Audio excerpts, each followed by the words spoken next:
Welcome to Sayers and Secrets. Tonight, we unravel the mystery of the Sapphire Widow, where grief glitters like a jewel, but danger lurks beneath its surface. Before we begin the mystery, prepare your mind. Every riddle has its keeper, and every answer waits in the shadows. Have you ever solved a story before the end? If mysteries cloaked in shadow intrigue you, like this video and subscribe to join the investigation. Now, light a candle, settle in, and let the mystery begin. Monday afternoon, 3 minutes past 4. The doorbell rang. I know that because Fritz was halfway through pouring the first glass of Wolfe's afternoon beer when the chime cut through the brownstone like a sneer in a monastery. Wolfe let out a sound not quite a grunt and not quite a sigh, which for him was practically a fire alarm. I was heading for the hallway before he could say anything that would ruin Fritz's mood. I opened the door to a woman dressed like a contradiction. Elegant navy crepe suit, veil pinned back just enough to show she had the kind of cheekbones people write poems about, and a widow's brooch the size of a sardine tin. She held herself stiffly, like she'd practiced suffering and had now turned professional. That sort of posture always sets off bells in my head. So did her perfume, something heavy and expensive, like a museum gala in a bottle. She asked for Nero Wolfe by name, adding, "I haven't an appointment, but I believe he will want to speak with me." I asked her name. She gave it with precise diction, Mrs. Calder Smythe. That didn't ring any bells for me, which was rare. I usually catch at least a whisper of a social column or scandal with names like that. But I gave her a polite nod and held the door wide. Wolfe was in his chair, of course. He'd barely moved a muscle except to raise the beer glass to his lips, and I knew better than to expect anything like enthusiasm at this point in the day. But I also knew Wolfe's rules. Any woman who was elegant and unsolicited, stepping into his office, would at least earn a glance before he booted her out. She stood precisely 6 feet from the edge of the desk, just outside the zone Wolfe considered intrusive, but near enough to get his full attention. "Mrs. Smythe," I announced, standing just behind her. "No appointment, but believes you'll want to speak with her." "I rarely do," Wolfe said, not looking up from the beer glass. "But you may sit." "Mr. Goodwin, the chair." She took it with grace, her gloves still on. That meant she wasn't planning to stay long, or that she didn't trust anything she might touch. "My husband passed away 3 weeks ago," she said. "A sudden cardiac event." Wolfe raised an eyebrow. "You are here, presumably, because you do not believe it was sudden?" "Or cardiac." She gave a small, humorless smile. "I'm here because my late husband, Calder Smythe, left me a note." Wolfe finally looked at her. A small victory. "A note?" She reached into her bag, no fumbling, no nerves, and handed over a single envelope. Wolfe made no motion to take it, so I did the honors. The handwriting was blocky, slanted slightly left. The note read, "If anything happens to me, speak to Nero Wolfe. Ask about the sapphire." That was it. No date, no signature. Just that line. I passed it to Wolfe. He read it without touching it, then tilted his head a few degrees, his version of astonishment. "There is no sapphire," she said quietly. "None I've ever seen." But he wrote that the day before he died. I found it inside his copy of Marcus Aurelius. "Which volume?" Wolfe asked without missing a beat. "Loeb Classical Library. Volume 1? Wolfe nodded, pleased. He looked at me. "Archie, details." I already had my notebook open. "Calder Smythe, age 49. Occupation?" He was a historian. Specialized in the trade routes of the Ottoman Empire. Mostly retired from lecturing. Occasionally consulted for auction houses or museums on authenticity issues and the cause of death. His heart gave out. At least that's what they say. I jotted that down. Wolfe took another sip of his beer and stared out the window as if the answer might be growing in the garden. "Tell me, madam," Wolfe said at last. Do you actually suspect murder, or are you chasing the ghost of a word you never heard him say aloud? I don't know, she said, and it wasn't a lie. But Calder was meticulous and cautious. He did not like poetry or mystery. Of course, if he wrote this, he meant it. Wolfe considered her in silence for a full minute. Then he set the beer down. You have brought a mystery into my house, madam. I abhor mysteries unless they are meant to be solved. Archie, yes, sir. Ascertain the full circumstances of Calder Smythe's final days. His associates, his finances, his work. I want a list of persons with access to his papers, bedroom, and bodily remains. Begin with the funeral director. Mrs. Smythe gave a slow, composed nod. She hadn't flinched once since entering the brownstone. That was either poise or guilt, polished to a mirror. Wolfe turned back to her. You will, of course, pay a retainer. She opened her handbag again. The envelope she produced this time was thick and heavy with the weight of someone used to getting what she wanted. I'd also like discretion, she said. This matter is delicate. Wolfe gave her a small, satisfied incline of the head. All matters are, madam. That is the essence of their value. After she left, Wolfe said nothing for a full 5 minutes. Then he looked at me with narrowed eyes. A historian with a heart problem, a dead man's warning, and no visible crime. Archie, this is either nonsense or genius. I said, either way, you're in. He closed his eyes. Either way, I'm annoyed. But I noticed he didn't ask for the beer to be refreshed. And that meant Nero Wolfe was thinking. The first thing I did after Mrs. Calder Smythe left the brownstone was pick up the phone. Not to call Saul Panzer, not yet, but to ring up Kerrigan Brothers' funeral home. If someone was going to fake a natural death, you could bet the undertaker's clipboard had at least a corner of the truth. Wolfe had taught me that. When you can't see the murder, look where someone cleaned up too quickly. The man who answered had a syrupy tone and said his name was Benton Kerrigan. Sounded like a funeral director, all right. Someone who smiles just wide enough to keep from alarming the widow. He remembered Calder Smythe's case without even checking the ledger. Quiet, gentlemen, he said. Cardiac failure. Nothing unusual. I asked him who had signed the authorization for the cremation. There was a pause. A paper pause. The sound of fingers flipping through files. Ah, he said, that would be the wife. Mrs. Calder Smythe. That alone didn't surprise me. What was impressive was how fast the whole thing was processed, less than 48 hours between death and ash. Fast, I said. Well, yes. The family was, how shall I say it, quite firm in wishing no delay. I thanked him and made a note of it. Calder Smythe had been transformed into smoke and memory before his body had time to cool. For a man who scribbled urgent notes inside Marcus Aurelius, he didn't get much ceremony on his way out. Back in the office, Wolfe hadn't moved. The beer was gone, and he'd replaced it with silence. He's ash, I said. Ah, Wolfe murmured. Authorized by the wife. 2 days. Fast track. Kerrigan says she was firm, too firm. Not grieving, I said. Not wasting time. Wolfe's eyes remained closed, which meant his brain was writing essays while his face took a nap. I let him stew in it a while before I asked the next question. You think this is a hunt for a real sapphire? Or something metaphorical? He opened his eyes and looked at me as though I'd insulted both sapphires and metaphors. I think, he said, that the word was chosen with care. Calder Smythe was a classicist. He did not toss around precious stones lightly. But let us not forget, he used the word. Not her, which meant the sapphire, real or otherwise, was something Smythe feared enough to assign it as a dying breadcrumb. Wolfe finally shifted in his chair. Archie, I require a profile on who? Calder Smythe. That meant everything. Academic history, lecture notes, personal vices, lovers if any, enemies if obvious.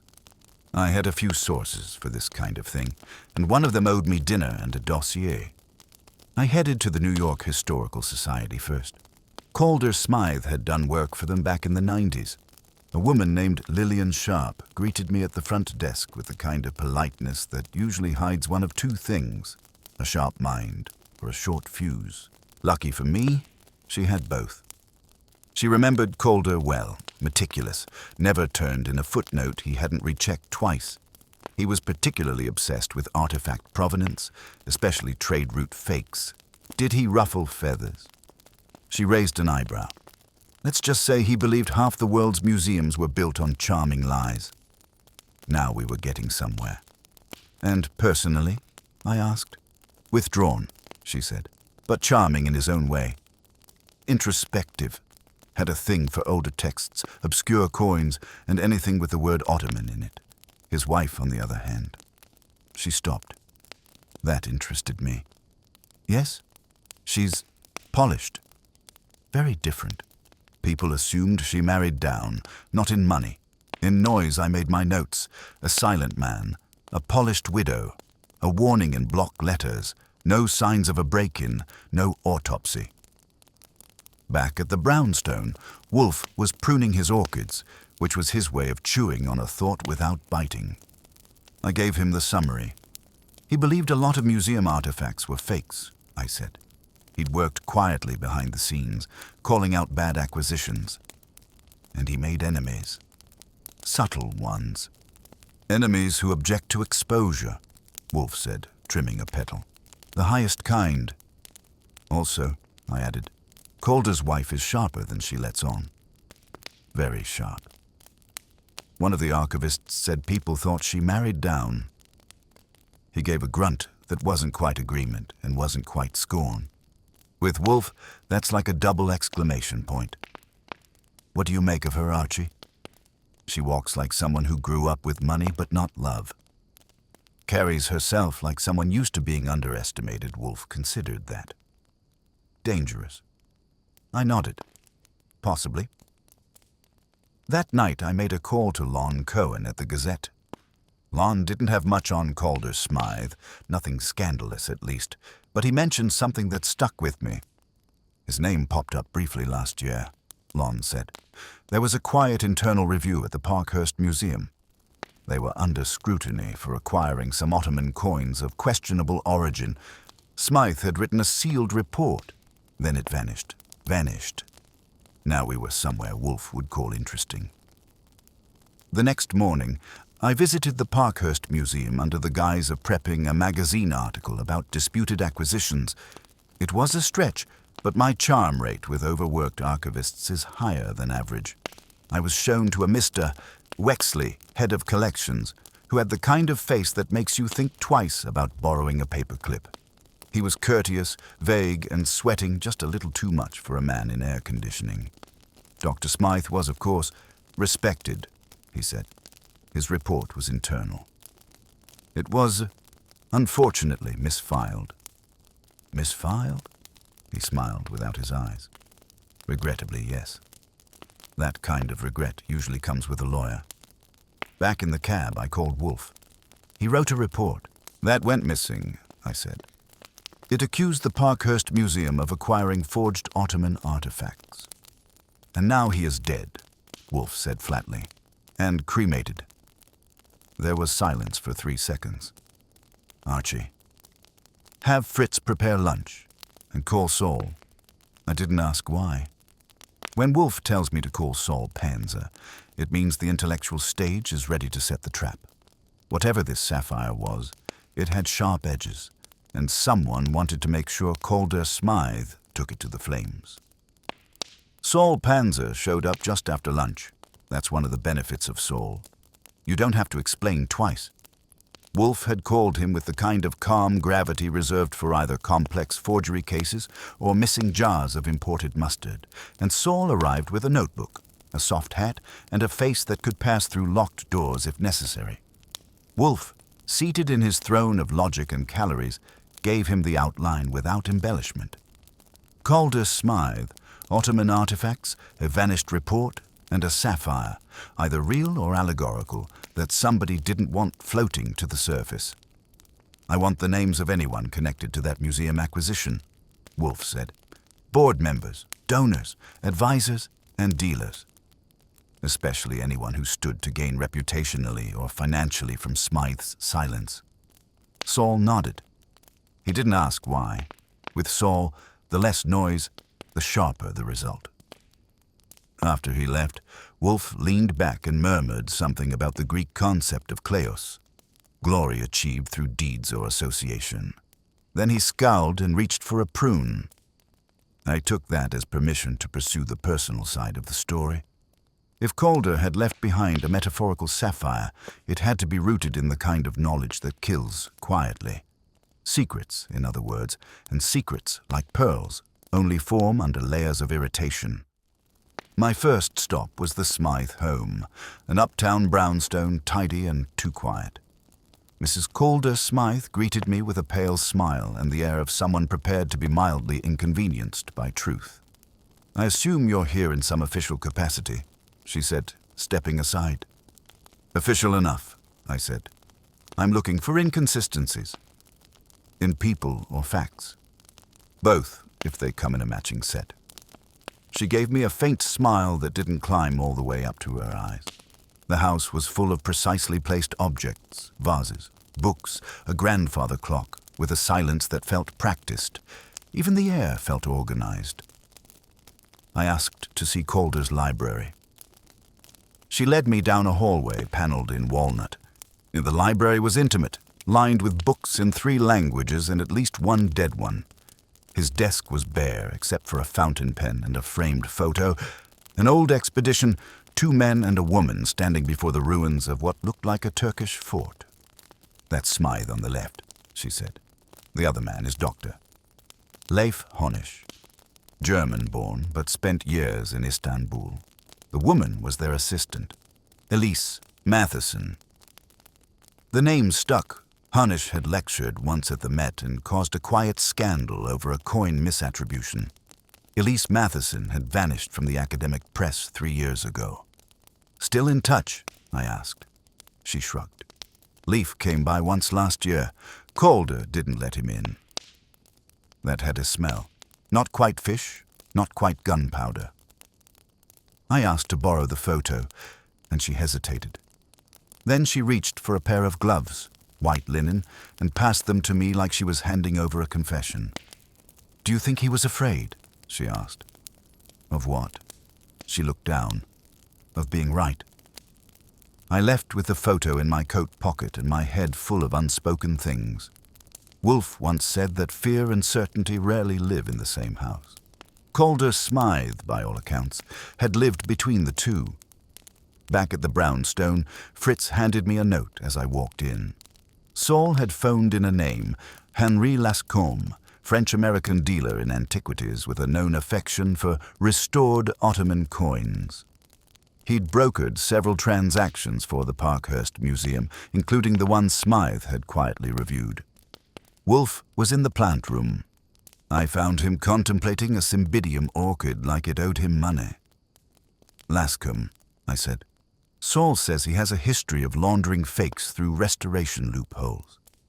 "Parkhurst is one of his regulars," Wolfe grunted. Then Lascombe had motive. And access.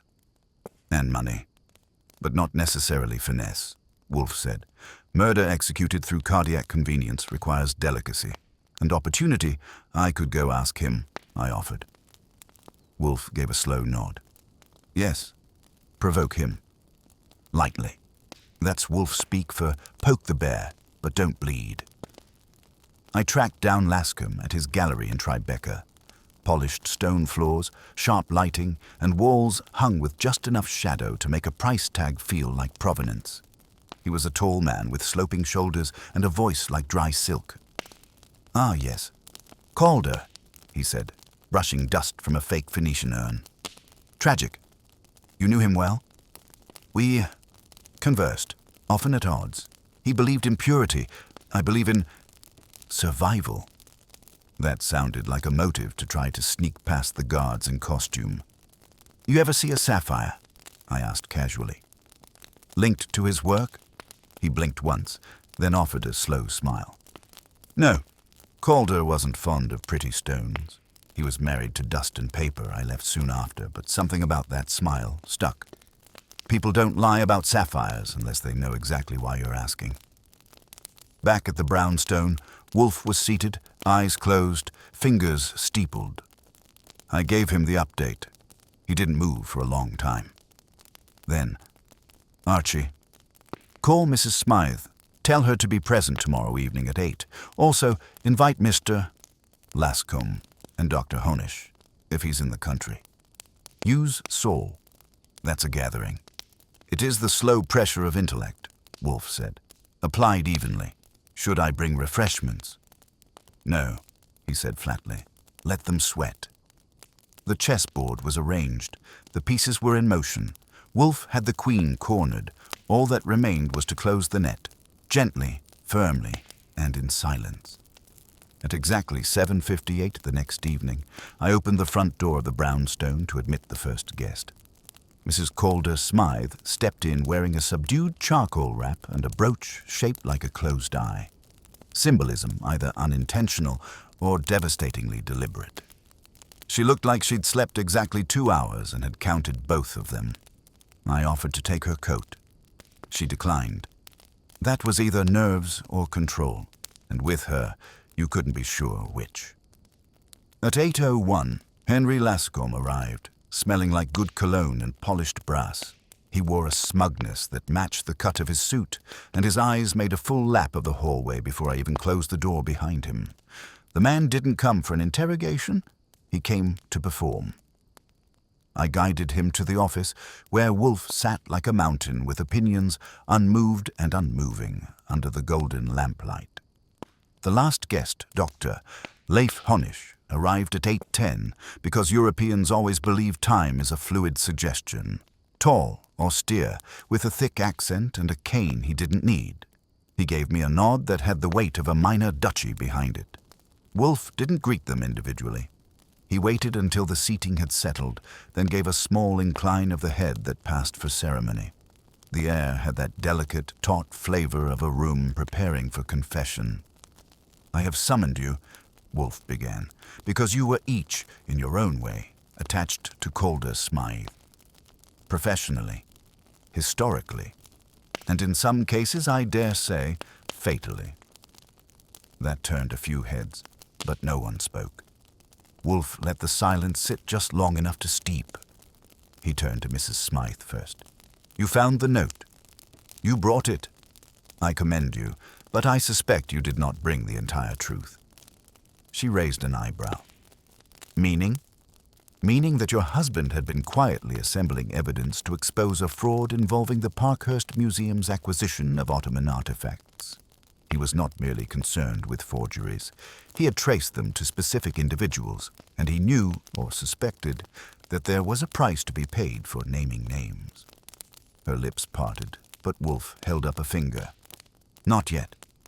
To Lascombe, you were the broker, the conduit through which forged pieces passed into legitimate spaces. You had motive, but I believe you lacked the subtlety. You would have sued, threatened, defamed, but not killed. Lascombe bristled. That's a damnable accusation. Wolfe waved it away like cigar smoke. It is a proposition, not an indictment. Your record is littered with restorations and recontextualizations. But you do not smother scholars. You humiliate them. Lascombe looked like he wanted to object again, but couldn't. Find a lawyer fast enough. Wolfe turned to Dr. Honish. You, sir, were Calder Smythe's former colleague and rival. Years ago, you both published conflicting assessments of the origin of a sapphire-studded dagger held in a private Istanbul collection. He claimed it was late Ottoman. You insisted it was Byzantine. The dagger has since disappeared, but the debate did not. Smythe continued to pursue the provenance long after your paper was buried. Honish's fingers gripped the ivory head of his cane just a little tighter. Wolfe leaned back. It is my belief that Calder Smythe discovered the dagger again. Not physically, not in hand, but he found the evidence, A shipping manifest, perhaps? A letter, and with it, the confirmation that your version was the forgery. Not his. He looked to Mrs. Smythe. The sapphire, madam, was not a jewel. It was a metaphor. It referred to the dagger. It referred to the lie she exhaled. Not a gasp. More like surrender. Wolfe's voice dropped half a register. That alone is not murder, but it is a sufficient motive when one has spent a lifetime crafting a reputation from myth. He gestured ever so slightly toward Honish. You had the access. You visited, you stayed in the house, and you left before the heart attack. You administered something that induced cardiac failure but left no residue. You had the training, medical history before archaeology, yes? And the need to silence a man whose truth endangered yours. Harnish finally spoke. His voice was dry, restrained, the syllables heavy with defeat. You have no proof. No, Wolfe said calmly, but I have persuasion. And Saul Panzer has spent the last 2 days compiling customs records. One of them, dated 11 months ago, shows a private courier service delivering a velvet-lined box from a Turkish private collector to an address leased by your niece, Miss Elise Matheson. The name landed like a brick in a chapel. You lost the dagger, Wolfe said. Then you found it again. But Smythe found your trail, and he left the one name he believed could solve it. Wolfe paused, folded his hands, and looked at me. Archie. I stood, turned, and walked to the cabinet behind Wolfe's desk. I opened the second drawer, removed the framed photo I'd borrowed from Mrs. Smythe's library, and placed it in the center of the table. Wolfe spoke softly. The sapphire in question is not in the photo. But the truth is, he nodded once. Call Inspector Kramer. Honish didn't argue. He didn't protest. He just lowered his head and muttered something in German that didn't sound like gratitude. After they were gone, Wolfe didn't speak for a full minute. Then he asked for beer. You think she knew? I asked, meaning the widow. Yes, Wolfe said. But knowledge is not complicity. She knew he feared something. She didn't know who or what, and her grief was real. Polished, yes, but real. I looked at the photo again. 3 people, 1 dagger, and a lie that had lived too long. Not bad, I said. He raised the glass. Murder is rarely committed in haste. Only resolved in it, then he closed his eyes, and the brownstone returned to its proper stillness, where nothing entered unmeasured and nothing left unweighed. The morning after the confrontation, the brownstone returned to its usual state of monastic quiet, at least on Wolfe's end. He'd resumed his routine with the serenity of a man who had imposed order on chaos.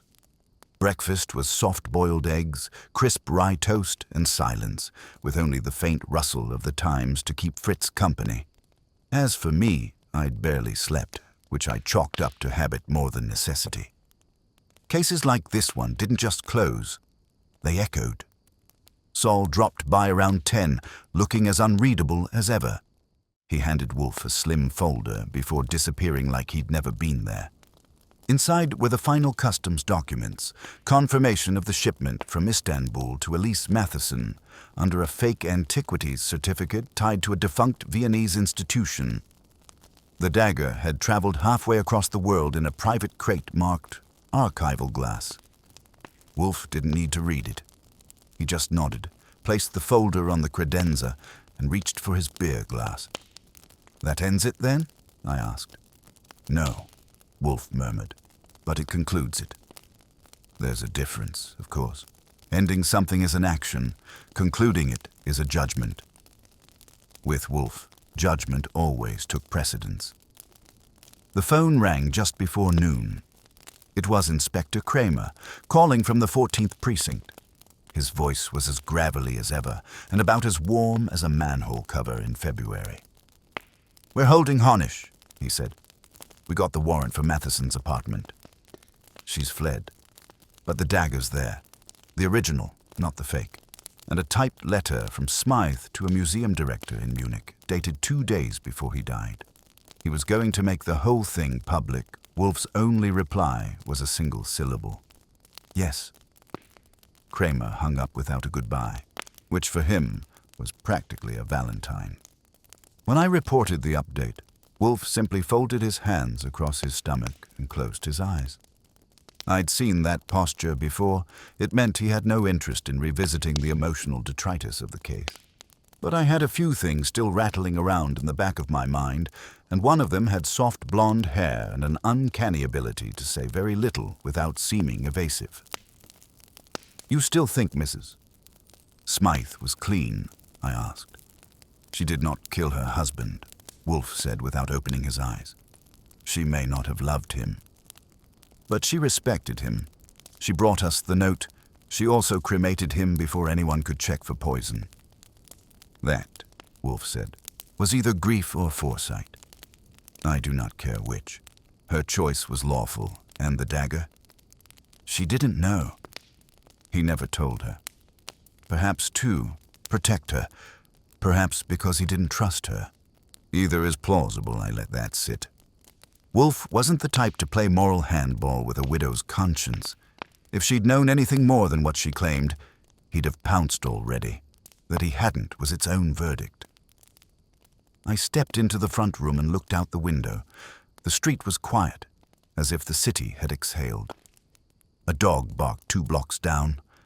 Somewhere, I imagined, Elise Matheson was boarding a train or ducking into a car with tinted windows, hoping that the life she'd stitched together from stolen heritage and academic smoke would hold just a little longer. But Saul would find her. Saul always did. The front doorbell rang at 2:20. I opened it to find Mrs. Smythe standing on the stoop, gloved and dignified, her hair pinned precisely, her expression unreadable. "I wondered," she said, "if I might have a word."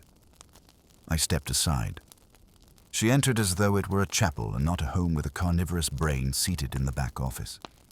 Wolfe looked up when she entered, but did not rise. "Of course not." "I suppose," she said, "I owe you thanks." "No, madam," Wolfe said. "You owe me a fee." She blinked. "Just once." Then gave a faint, chilly smile that said she understood the rules of the game and accepted them. "I read the report," she said. "The one Saul Panzer delivered to my solicitor this morning. It confirms Calder was right." "Yes," Wolfe said. He often was. There was silence for a moment, and then she asked the one question I hadn't expected. "Do you think I failed him?" Wolfe didn't move, but the air in the room shifted. "I think," he said slowly, "that Calder Smythe understood his own risk and chose his moment. He did not ask you to intervene. He asked you to remember. That is not failure." She gave a slight bow. "That will have to do." When she left, the air felt thinner. I turned to Wolfe. You always know what to say when it's already too late. He grunted, reached for his beer, and sipped. "I do not cater to regret, Archie. It is a parasite." "Even so." He closed his eyes. At 6, dinner was a rack of lamb with rosemary potatoes and asparagus in lemon butter. Fritz served it with the reverence of a man delivering peace offerings to gods. Wolfe ate in silence, chewing each bite with the satisfaction of a man whose digestive rhythm had been temporarily restored. After dinner, I sat with a book I wasn't really reading, listening to the creak of the house settling into its bones. Outside, the streetlights came on, and the city remembered its own gravity. Wolfe cleared his throat. "There is a poem," he said, "from the Tang dynasty. It begins, 'A single jade hairpin, lost, stirs centuries of war.' Sounds about right." He nodded once. "Men do not kill for jewels. They kill for the right to name them." I left him with his orchids and went upstairs. "Sometimes you end a case. Sometimes you just stop chasing it." 2 days after the last guest had stepped out of Wolfe's office with the weight of their sins folded neatly beneath their coats, I found myself restless. It happens sometimes after a case, especially one where the body never made it past the crematorium and the villain never raised his voice. There was no smoking gun, no dramatic reveal, no final scream, just a trail of logic laid down like train tracks, and Wolfe sitting squarely at the end of the line, waiting for everyone else to arrive. I'd filed the paperwork, sent the invoice, spoken to Kramer, who was already preparing the extradition request for Elise Matheson after they'd confirmed she was holed up in Geneva under an alias tied to a fake academic grant. Saul had located her before she even touched the fondue. The dagger, now catalogued and secured by the museum's legal team, was confirmed as the original Ottoman piece, a relic with an exaggerated provenance and enough embedded value to bankroll a lifetime of academic lies. Honish had built a decade of credibility around it. He wasn't going to let Smythe unravel it all in a footnote. But what lingered wasn't the artifact, it was the note, that block-lettered line. Ask about the sapphire. Smythe hadn't been melodramatic. He'd chosen the one metaphor no one could mistake. And in doing so, he handed Wolfe the leash. The leash that Wolfe had used, like always, was not to chase, but to wait, and make them come to him. It was early afternoon when Fritz stepped into the office with a sealed envelope. "Hand-delivered," he said. "No return address." The handwriting was feminine, slanted and methodical. Wolfe took it with a tilt of his head, broke the seal with the blunt end of a letter opener, and unfolded the single sheet inside. He read it once, then twice, then passed it to me without a word. The message was brief. "I've left the city. There's nothing left here. But thank you for believing there was something in him worth preserving. The dagger was not the only thing forged. A life can be too. There was no signature, but I didn't need one. I recognized the rhythm of her detachment." Wolfe stared at the orchid on the far windowsill for a long time before speaking. "She will not return." "No," I said. "She's done with museums and men like Calder." "Probably done with herself, too." "Good," Wolfe said simply. "Let her be." It wasn't approval. It wasn't judgment. It was Wolfe's rarest tone. Permission.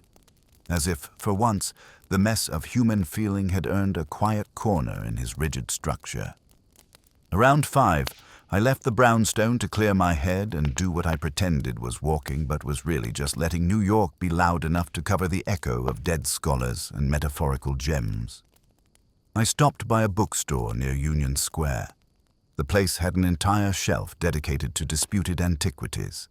I skimmed a volume on Ottoman imperial artifacts and spotted Smythe's name in the index. Page 233.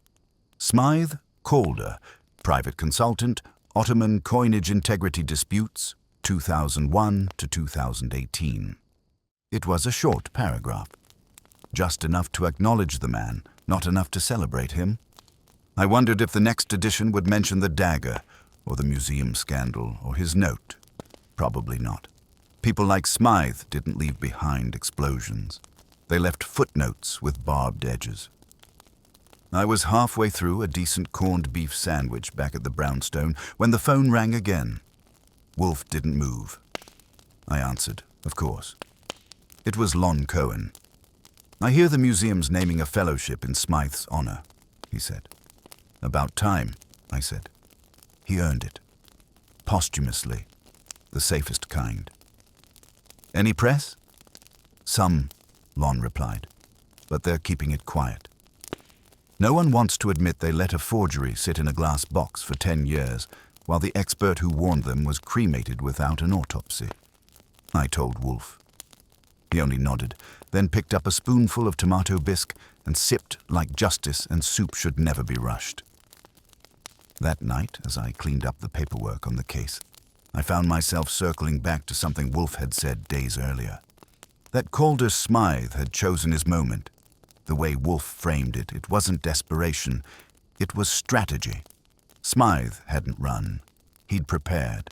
Like the scholar he was, he'd cited his sources and left a marginal note for posterity. The dagger would be restored. The museum would recover. Honish would be remembered for the wrong reasons, and somewhere in Europe, a woman with excellent posture and a hollow brooch would live out her days wondering if she'd loved a ghost or merely learned how to grieve one. Wolfe ended the evening by rereading a volume of Herodotus, which was his idea of emotional cleansing. I left him with his book and his orchids and went up to my room with the windows cracked just enough to hear the city breathing. We hadn't saved anyone. We hadn't stopped a murder. All we'd done was illuminate it, months too late, from the desk of a man who refused to leave his chair. But that was enough. Sometimes, dragging the truth into daylight is the only kind of justice left on the table. Wolfe wasn't interested in victory dances. He was interested in equilibrium, and with this one, he'd restored it. The sapphire was never meant to glitter. It was meant to warn. The following week unfurled with the kind of soft indifference Wolfe preferred. The brownstone returned to its precise rhythm, orchids in the morning, books in the afternoon, Fritz's cooking gliding in and out like clockwork on linen-draped trays. If the city was still trembling from the dagger's unmasking, Wolfe made no mention of it. He'd claimed the truth, as always, and now treated the case as if it had been concluded months ago in a library footnote no one else could read. That's how he processed victory. Like digestion. Slowly, completely, and with disdain for excess. But something in me wasn't quite finished. I'd walked the blocks. I'd read the articles. What few had made it past the museum board's PR firewall. Calder Smythe's name had begun to resurface, but only in sanitized form. The rogue historian, the sharp-eyed purist, the one who never let politics cloud provenance. What didn't make it in were the parts that mattered most, the way he had tried to speak too softly in a room of power, the way his warning had been etched in metaphor instead of testimony. Wolfe had understood it, but the world preferred its heroes either louder or dead. Smythe, it seemed, had been both too quiet and too precise. The day Saul brought the last of the surveillance reports. I was in the front room flipping through correspondence. Elise Matheson had indeed reached Geneva. She'd tried to withdraw funds from an academic trust linked to a Turkish foundation with shaky paperwork. The Swiss bank froze the account, and local authorities were holding her for questioning. There would be extradition negotiations, but in the end, it would be a quiet process. No headlines. Just a name slipping into a footnote of another scandal Wolfe would likely read aloud to himself over lamb and lentils 6 months from now. Wolfe glanced over the final report, nodded, and tossed it toward the corner of his desk, where finished things went to be ignored. "We are done," he said.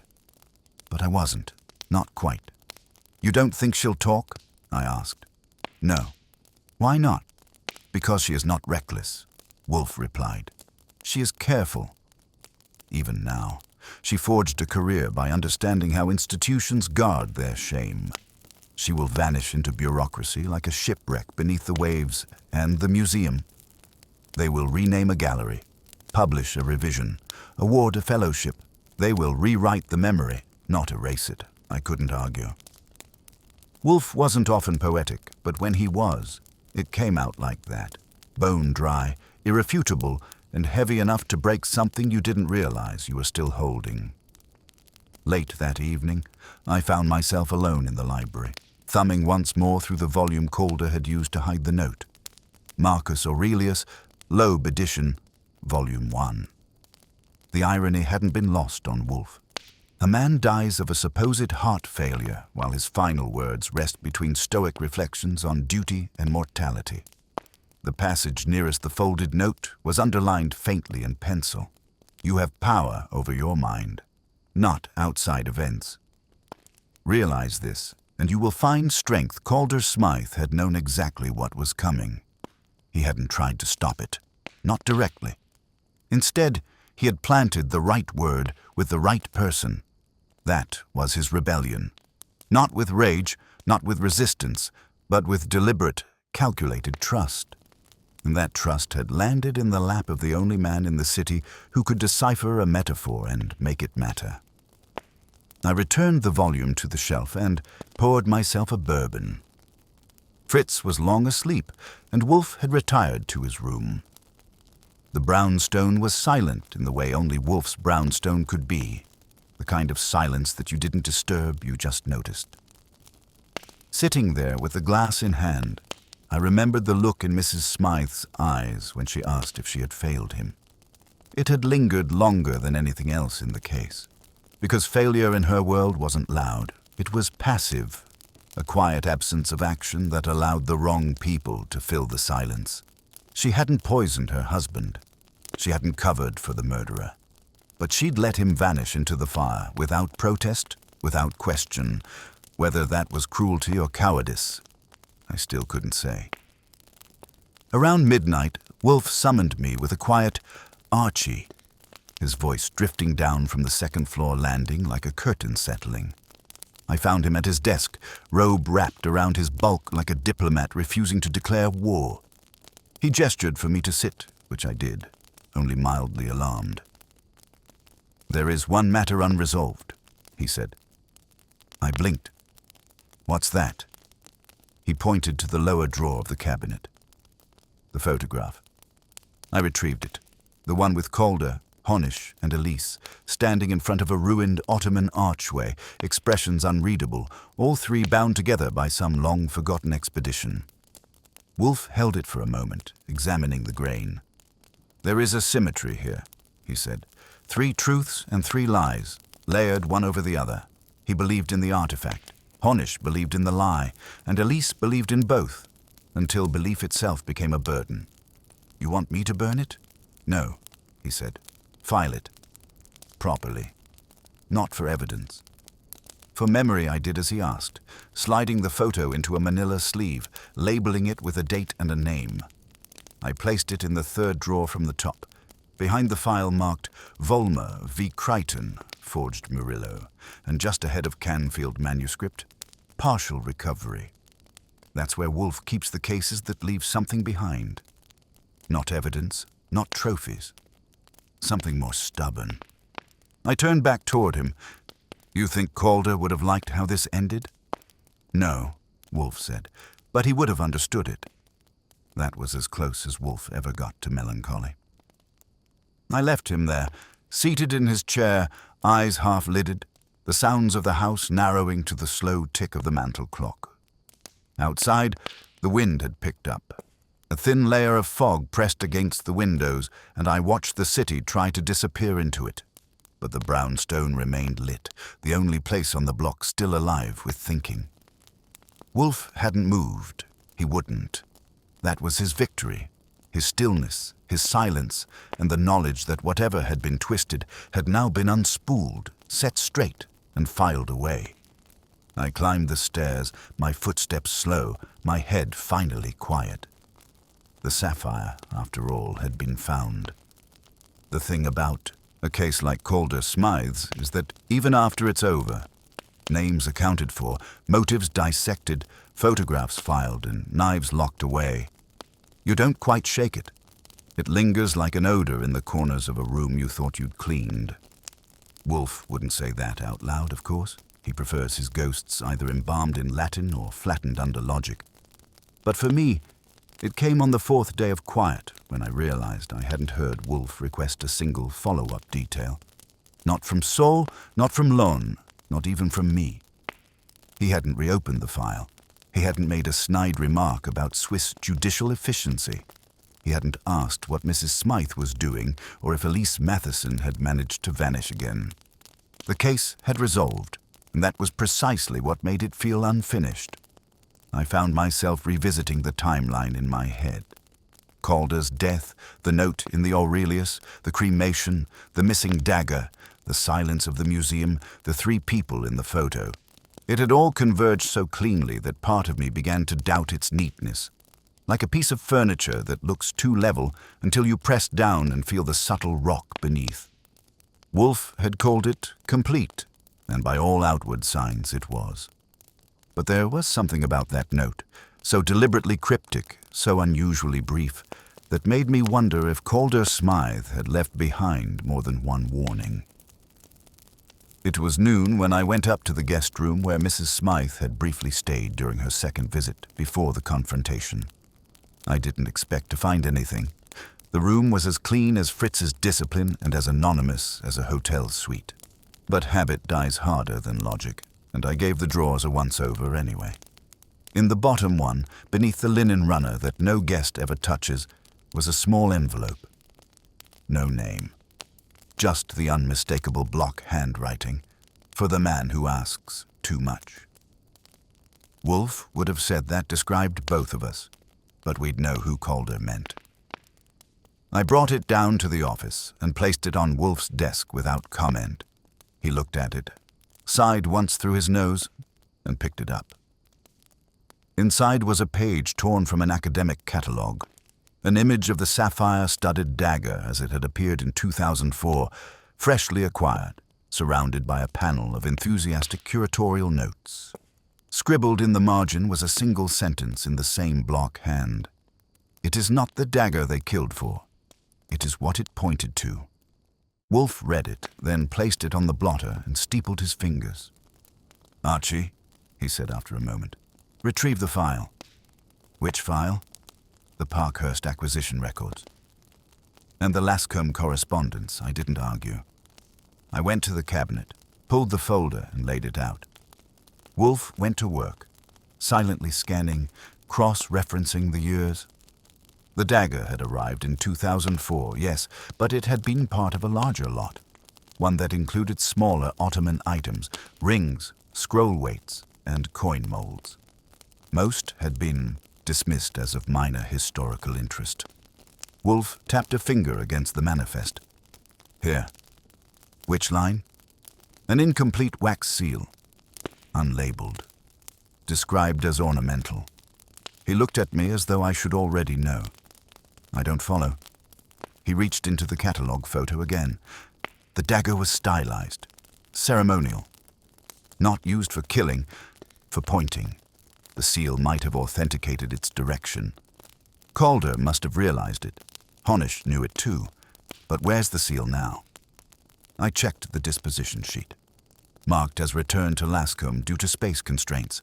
Claimed by an unnamed buyer, and Lascombe, Wolfe said flatly, was the one person who profited from both ends of the deception. It fell into place, jagged but tight. Honish had built his reputation on the dagger's supposed Byzantine origin. Elise had funneled the seal to an anonymous collector, probably through Lascombe, to erase the rest of the evidence. Calder hadn't just threatened a single forgery. He'd threatened to expose an entire false lineage constructed through artifacts placed in specific institutions to shape historical interpretation. Not just theft or vanity, cultural manipulation. A forgery of time. I sat back. "You think there are more?" "Possibly," Wolfe said, "but that is not our concern." "Not now. So why leave the note?" "Because Calder knew," Wolfe said, "that killing a lie is not enough. You must name its children. The dagger was the firstborn. The seal was the bloodline I poured myself a bourbon. I needed something to dull the ache of retrospective clarity." Wolfe, content with that final metaphor, called for Fritz. He requested roasted duck and a chilled Mosel Riesling. The ritual would be observed. Justice had been served, and now the palate required balance. Over dinner, Wolfe spoke little, but once, between bites, he glanced at me and said, "Do not let Calder be forgotten." "Meaning?" "Ensure the museum mentions him, even briefly. In the new exhibition catalogue, I'll see to it." He nodded. For Wolfe, that was sentiment. For me, it was something heavier. Later that night, I filed the new envelope into the same drawer as the photograph. I didn't label it. Wolfe's system doesn't require labels, just memory. And as I turned off the lights and climbed the stairs, I carried the final lesson of the case not in the facts or names, but in the quiet. The truth isn't always the blade, it's the thing it points to. And sometimes the only man who sees it coming is the one who already knows he won't survive the fall. It was the kind of October morning that made the city feel like a slow, cold breath. Fog curled at the corners of the stoop, the air tasted like iron, and the streets outside the brownstone moved with the reluctant hush of early chill. Wolfe, as expected, made no comment on the weather. He didn't believe it existed unless it interfered with deliveries. Fritz, however, had decided the morning called for mushroom broth and a baked apple, which Wolfe accepted as an agreeable compromise between taste and temperature. I had just finished checking the Gazette when the call came. Swiss number, scrambled line, the connection fuzzy enough to sound like a distant memory. But the voice was unmistakable. It was Elise. "I won't call again," she said flatly. "So listen."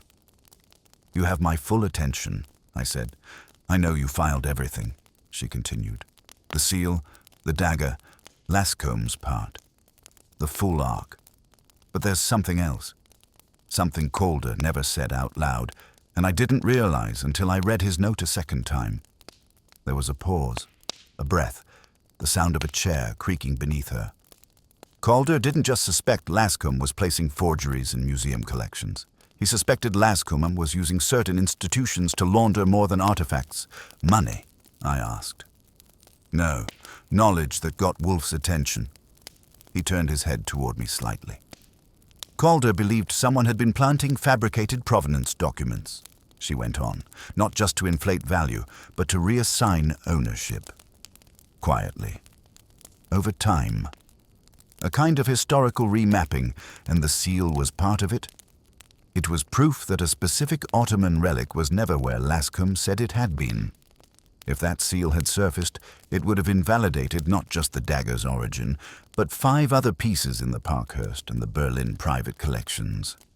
And who does that threaten? Governments, collectors, foundations with names on wings of museums.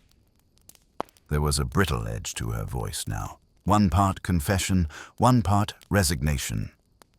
Calder never went public, she said, because he couldn't afford to accuse the network without losing everything, and Honish, he'd already sold too many fictions to climb down. Why are you telling me this? Because I know what happens next, she said quietly. You and Wolfe close the drawer. You file the photo. You let it settle. I'm not asking you to chase ghosts. But don't forget Calder's ghosts are real. Then the line went dead. Wolfe was staring at me by the time I lowered the phone. She's cracking, I said. No, Wolfe replied. She's completing her sentence. Meaning? Meaning she has nothing left to hide, so she's leaving the pieces behind, just in case someone wants to build the whole picture later. I sat back. So what now? Now, Wolfe's voice dipped. Now we consider the limits of obligation. That afternoon, I dug back into the Lascombe records. I wasn't expecting much. Lascombe had kept his hands clean for 2 decades. Never convicted, rarely accused, and always just far enough from scandal to appear polished. But Wolfe had planted a seed, and Elise had watered it. I went to Lon Cohen. He owed me a favor. I asked him to dig through the Parkhurst donor files, specifically the acquisitions funded through anonymous grants or offshore cultural endowments. He found 3. One was legitimate. One had a Cayman Islands address and a listed administrator with no published credentials. The third had ties to a company registered in Liechtenstein, one that had previously moved art pieces out of Istanbul under special permissions granted during a 5-month gap in customs regulations. I brought the names to Wolfe. He barely blinked. And the seal? Still missing. Then the line remains frayed, he said. No one will pull it. What if someone tries to? Then they'll find themselves isolated. Like Calder? No, Wolfe said, because now the drawer has a label. We didn't speak again for a while. Wolfe returned to his orchids. I filed Lon's printouts. Outside, the fog had begun to lift, and the street lamps flickered in that way that told you the city wasn't sure if it was still dusk or already dark. That evening, I returned to the file drawer and added a second envelope. This one with Elise's note, her voice scribbled into memory and folded quietly into the case. I didn't ask Wolfe's permission. He didn't need to give it. 2 days passed without another call, letter, or knock on the door, which, given recent events, felt less like peace and more like the pause in a symphony where everyone holds their breath. Wolfe didn't comment on Elise's message. He didn't ask for updates. But I noticed he kept the drawer with the Smythe file half open, which, in his language, meant it wasn't closed, just sleeping with one eye open. The newspapers had begun to backpedal, offering cautious admiration for Calder Smythe's posthumous contribution to institutional transparency. The Parkhurst Museum's board issued a statement about a forthcoming internal review and the implementation of more robust provenance tracking measures, which I translated to mean, "We're sorry we got caught." Wolfe snorted when I read it aloud to him. "Remedial virtue," he said, sipping his beer, a stale cracker tossed to a crowd already choking. I spent the morning in the kitchen with Fritz, watching him prepare a cold terrine with parsley aspic. Fritz didn't usually tolerate loiterers, but he allowed it when he knew I wasn't really there for the food. Eventually, I brought my plate into the office, set it on the side table, and started flipping through the case notes again.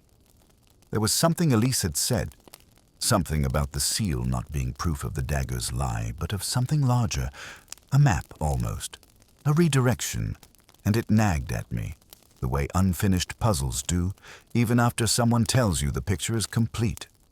I didn't realize Wolfe was watching me until he spoke. "You're turning a solved case into a sermon." "I'm turning it into something that makes sense." "It already makes sense, maybe, but not enough." He set down his glass and looked at me. Not irritated, not dismissive, just still. "Archie," he said, "do you believe Calder Smythe knew he would die?" "Yes." "And that he left you the note?" "Yes." "Then understand. He chose what to give and what to leave." I nodded. I understood, but I didn't accept. Around 3 o'clock, the doorbell rang. I opened it to find a courier holding a parcel wrapped in oilcloth and string. No return address.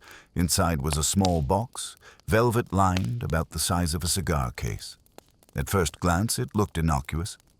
Then I saw the note, written in tight, unfamiliar cursive. "You're not the only one who asked questions." E.M. I brought the box into the office, laid it on Wolfe's desk, and opened it carefully. Inside was the seal, the real one. Small, dark, slightly chipped, waxen brass, with the imprint of a crest that didn't match any known Ottoman dynastic line. I knew that because I'd seen all of them over the last week. This one was different. Newer. Invented. Wolfe leaned forward. "She sent it," I said. He didn't reply. We spent the next hour verifying what Elise had already hinted at. The seal wasn't forged in the 16th century. It was constructed in the early 2000s, likely using a hybrid mold designed to suggest Ottoman origin while blending elements from Persian and Byzantine iconography. A perfect lie. One meant not to deceive scholars forever, but to withstand scrutiny long enough for the money to clear and the paperwork to rot. Wolfe picked it up with a linen cloth and turned it over once. "She knew where it was," he said. "Lascombe?" "No, Lascombe wouldn't surrender it. She took it from him or intercepted it. It was her final correction. She's still cleaning up." "Yes, but no longer running." He turned to me. "Now you may call Kramer." I picked up the phone. Kramer answered on the second ring, chewing on something, probably frustration. I told him what we had. There was a pause on the other end. "The seal?" he asked. "In hand." "You sure?" "Wolfe is." Another pause. Then, "This breaks it open. You know that, right? Elise turned state's witness, and we've got grounds to indict 6 institutions for laundering provenance. The feds will want it. Interpol might too." "She knows," I said. "She sent it." "I'll send someone by." "Not just someone." Kramer grunted. "Fine. I'll come myself." He arrived an hour later, trench coat damp, hat tucked under one arm, the lines in his face deeper than usual. He looked at the seal, then at Wolfe, then back at the seal. "This is it?" "Yes," Wolfe said. "This is the piece we've been circling?" "Yes." Kramer let out a long, low exhale and ran a hand through his thinning hair. "This isn't just one forgery," he muttered. "This is a map of how they lied." Wolfe didn't reply. He sighed. Didn't need to. Kramer took the box and left without another word, but his silence was different this time. Not frustration, not resignation, just wait. After he was gone, Wolfe leaned back and closed his eyes. "It is done," he said. I watched him for a moment. "You believe Elise turns witness?" "Yes." "You think she'll survive it?" "Not cleanly, but yes." "And Calder?" Wolfe opened his eyes and looked at me. "Calder left us the lock. Elise gave us the key. We did not break the door. We opened it." I nodded. "The file stayed open another day. Then Wolfe closed it himself. I labeled it twice. Once for the seal. Once for the man who pointed toward it with a single dying sentence. And when I finally slid it into the drawer, I understood what Wolfe meant by balance. Not victory, but precision. It was a full week before the brownstone finally exhaled. The seal had been delivered to federal custody. Elise Matheson had entered into protective arrangements pending testimony, and Henri Lascombe had fled to France under the pretense of a curatorial sabbatical. The newspapers gave it the usual nod, a few stern op-eds, a couple of smudged headlines, and a special feature in the Sunday Arts Review that tried very hard to say something intelligent without offending any donors. Calder Smythe was referred to, almost reverently, as the conscience of provenance. Wolfe refused to read it. He was done with the case in every sense. His orchids resumed their usual dominance in the morning, and the house regained its stillness, that peculiar, precise equilibrium that Wolfe curated with the same devotion he gave to food and truth. But I'd be lying if I said I let it go as easily. Some cases settle like dust, others settle like ash. It was late October now. The city had leaned fully into autumn, the leaves curling brown at the edges, the wind brisk and bitter. Fritz had taken to baking walnut bread with sage, and the air in the brownstone smelled like nostalgia. That morning, while Wolfe was reading the London Times in the dining room, I pulled the Smythe file from the cabinet for the last time, not to add anything, just to hold it. The weight of it wasn't in the paper, it was in the names. Calder Elise, Honish, Lascombe. Each of them orbits a lie so finely crafted, it had passed through institutions without resistance, like a ghost walking straight through stone. I took it to Wolfe's desk and waited. He didn't look up, but he spoke. "You wish to ask something." "I want to understand something," I said. "Why did Calder trust us?" "He didn't know you, never hired you in life, but in the end, he left his last thread to you." Wolfe turned the page of his paper slowly. "Because he understood the power of stillness." "Elaborate." "He spent a career watching people speak their reputations into being. Honish, Lascombe, even Elise to a degree. He chose silence. Not out of fear, but calculation. He waited. Then, when it mattered, he acted and chose you." "Yes. He could have gone to a newspaper, a prosecutor. Why not make a louder move? Because louder moves get buried faster. You know that. Calder wasn't seeking vengeance. He was orchestrating exposure. He needed a mind that would not flinch at metaphor. I sat with that for a while. "You think Elise knew all along?" I asked. "No. I believe she suspected more than she admitted, to herself most of all. But she was not evil, Archie. Just entangled and Honish." Wolfe's face hardened just slightly. A coward, a vain one. He feared irrelevance more than shame, and Lascombe? An opportunist. As dangerous as the worst criminals, but more polite and far more enduring. I closed the file and returned it to the cabinet. This time it felt final. Wolfe finished his paper, folded it cleanly, and rose from the table. "There is a bottle of Riesling in the cellar," he said. "It would go well with the roast goose Fritz intends for dinner. I'll fetch it." As I stood to go, Wolfe paused at the office doorway. "Archie," he said, "there is no victory in this." I nodded. I know. But there is justice. Of a sort. That'll have to do. He disappeared into the plant room. Later that evening, after Fritz had cleared away the dishes and the brownstone had returned to its familiar silence, I sat by the front window and watched the city breathe. Yellow streetlights spilled across the pavement. A bus hissed past, its windows fogged. Somewhere, beyond our block, people were lying and being believed, and somewhere, the truth slept under glass, finally labeled correctly. That was Wolfe's work. Quiet, exacting, complete. No headlines, no fist-pounding, just pressure applied to the right points until the facade gave way. I poured myself a drink and sat in the dark a while longer. At one point, I took out the photograph again, the one from Smythe's library. Calder Elise, Honish, each wearing the face they had chosen for history. I studied it, the angle of Calder's shoulders, the tension in Elise's jaw, the faint smile on Honish's mouth that now looked like a threat disguised as charm. Wolfe had said the photograph was symmetry. I think it was something else, an equation waiting for the right variable to shift. Calder had supplied that shift by dying. I slid the photo back into its envelope, sealed it, and placed it behind the last file in the drawer. Not for the police, not for any future case, just for memory. Sometimes that's the only form of justice the dead can afford. At 11, I turned off the lights and climbed the stairs. Wolfe was already in his room. The orchids slept in their glass sanctuary. Fritz had left the kitchen spotless, as always.